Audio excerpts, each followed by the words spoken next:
চাঁপাইনবাবগঞ্জ সীমান্তের হাকিমপুর বিওপির চোরাচালান বিরোধী অভিযান পরিচালনা করে।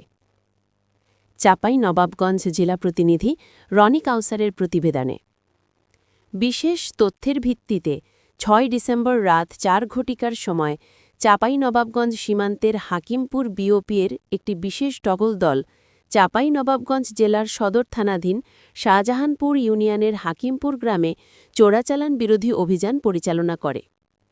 অভিযানে শিবগঞ্জ উপজেলার চর হাসানপুরের রঘুনাথপুর গ্রামের মোহাম্মদ তৈমুর রহমানের ছেলে মোহাম্মদ রজুদ্দুল ও চরবাগডাঙ্গার বড়গোটাপাড়া গ্রামের মৃত আলাউদ্দিনের ছেলে মোহাম্মদ শাকিলকে ৪টি ভারতীয় গরু, একটি মোটরসাইকেল ও ২টি মোবাইলসহ আটক করতে সক্ষম হয়।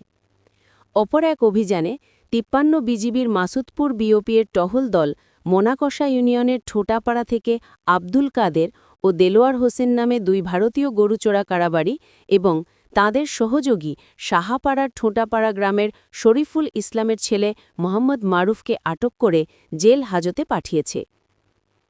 চাঁপাইনবাবগঞ্জ ব্যাটালিয়ন ৫৩ বিজিবির অধিনায়ক লেফটেন্যান্ট কর্নেল কাজী মুস্তাফিজুর রহমান পিএসসি এ বিষয়ের সত্যতা নিশ্চিত করেন।